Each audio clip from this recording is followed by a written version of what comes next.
Nembhard goes to Horford, pulls up jumper, puts it in. Nembhard with another big bucket. Throw it in the corner. Brown fakes, fires up the three. Bang! Bang! Jaylen Brown knocks down the three to two. Down a lane, up to Tatum. Sidestep, three-pointer, puts it up. Bang!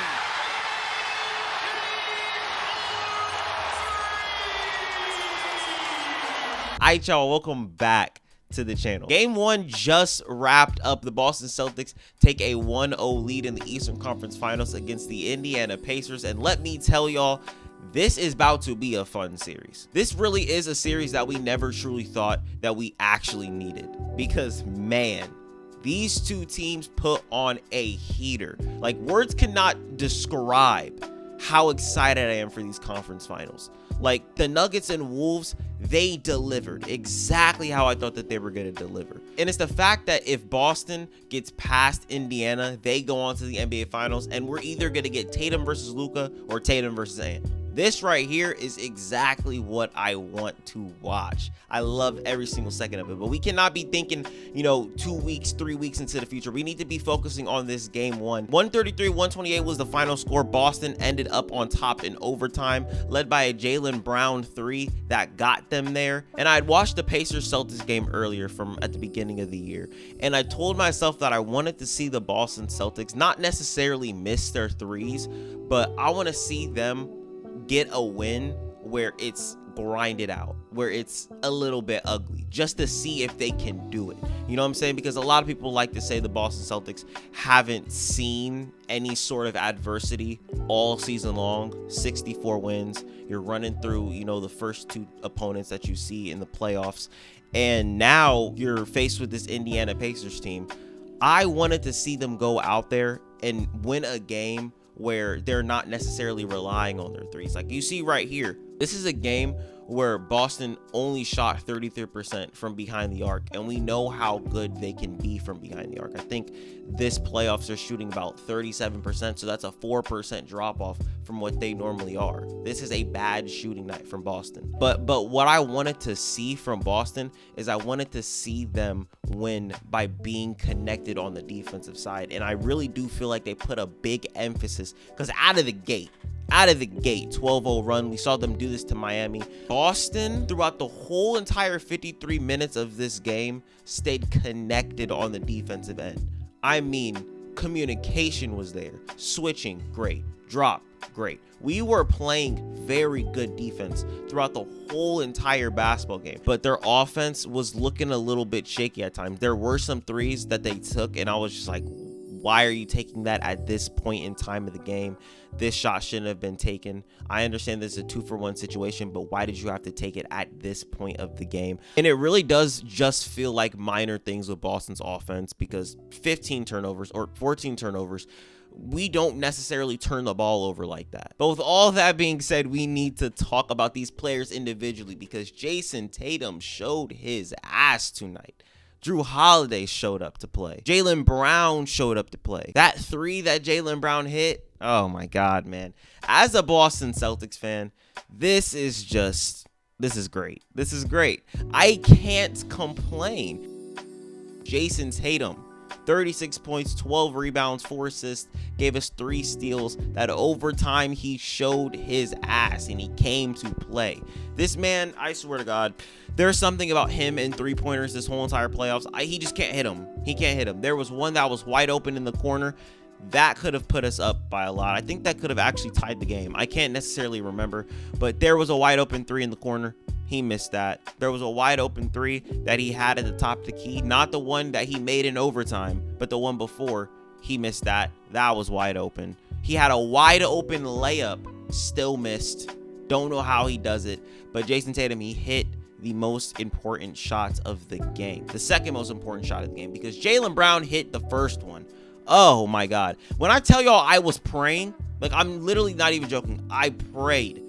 When they were on commercial break, they were coming back. I'm like, please, anything can happen. I'm sitting over here praying, hands like these, bro. That same spot that Jason Tatum was at, he had to make it. sent us to overtime. Boston Celtics finished the job. I'm happy, man. I'm happy. Look, I don't think that the box score is doing Al Horford any type of justice, because you obviously see that he had a bad shooting night. 3 for 12, 5 for 15, 25% from 3. Like, he did not have a good shooting night, but what he was doing on the defensive end, man, chef's kiss. His defense on Miles Turner, I was going to say Miles Bridges for a second, on Miles Turner was great. But Al Horford still went to work for 39 minutes, gave you 15 points, gave you great production on the defensive side, and did exactly what he came to do. Just come and play your role, man. I understand you're going to miss shots. It's going to happen. Shooting slumps happen with the greatest shooters that have ever played this game. Like, you're not going to make everything. You're not going to have every single game go your way. So when Al Horford has a bad game like this, it's like, okay, but what else are you giving me? Not fouling, showing your hands, playing good defense. There was that play that you got cooked by Andrew Nembhard. We're not going to talk about that. But other than that, Al Horford, I believe he did have a good game, because when it came down to it, he showed up to play. Same thing with Derek White, because I feel like Derek White had his handprints all over this game. There were some times where he was taking some crazy shots. I'm like, why the hell did you take that? That one shot that he took, I believe going in transition, where he came back, had no clue that Tyrese Halliburton was behind him and got his shot blocked. I'm like, why the hell are you taking that shot? You shouldn't have taken that shot. But it's okay. It is okay. We got the W. As for Jrue Holiday, 28 points, 8 rebounds, 7 assists, 10 for 16 shooting. Who told you to play like this? Who told Jrue Holiday to come out here and just start hooping? This right here is something that I did not expect Jrue Holiday to come out with. I do feel like bench production has to be better. Payne Pritchard, he did come in, gave us some good offense.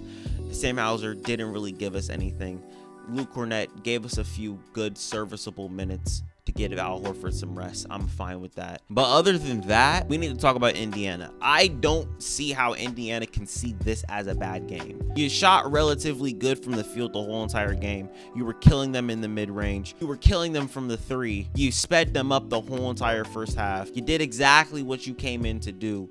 You rattled the I was going to say you rattled the champs. Oh my God, I think we're already champions. This is crazy. The ball movement was there. The pressure that they put on the ball was there on the defensive side of the basketball.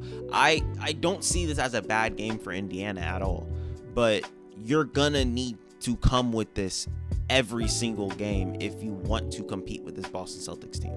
Like, you're going to need to speed them up. You're going to need to take care of the basketball, which they did not do. They lost the turnover battle like crazy. I think they turned the ball over 21 times. Let me see this. Yeah, they turned the ball over 21 times. That's going to need to get cleaned up. But other than the 21 turnovers that they committed, Boston had Pascal Siakam figured out for a good quarter and a half. After that, he was just hitting that same damn spot on the nail. Hitting. I don't get it. He finished the game with 24 points, 12 rebounds, 7 assists. I'm looking right here. Miles Turner, 9 for 13, 23 points, 10 rebounds. Andrew Nembhard, he shot 5 for 10. He had 12 points, 7 assists. Tyrese Halliburton, he had 25 and 10, 8 for 18. He was hitting some of the most ridiculous threes on the wing. And with Obi Toppin and TJ McConnell combining for 28 points off the bench, you outscored Boston's bench as well.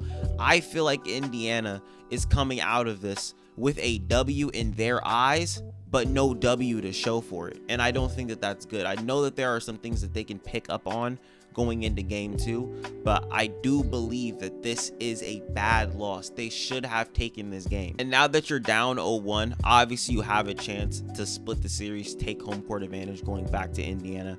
But if you don't win game 2, I see it hard for you guys to even win this series. I'm gonna be honest. Like, if they would have won game 1 and I would have been sitting here soaking and pouting, I would have believed that Indiana had a chance to win this series. Me personally, I do believe that this series is going 6 games. Is the reason why the only notes that I put, it says this is gonna be a long series. I wrote that in the first quarter. And with as fast as Indiana plays and how good they are in transition, and with how good Boston is in transition, This was just made to be a fun series. We saw a glimpse of what this was going to be in the regular season, going all the way back to that game in Indiana where Jaylen Brown got hit in the head. They didn't call the foul. Pacers ran away with the win. The game that they just played recently before game 1 with the 129-124 victory. Even stemming all the way back to the in-season tournament at the beginning of the season.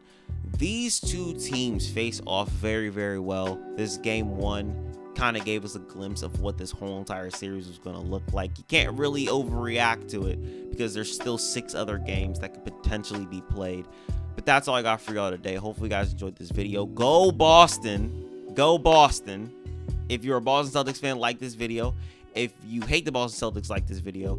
If you hate the Celtics, let me know down in the comment section below how much you hate the Celtics and how much the Indiana Pacers are going to whoop that ass in game 2. It's not going to happen. Just to let y'all know that. But I got to get out of here. Hopefully you guys enjoyed this video.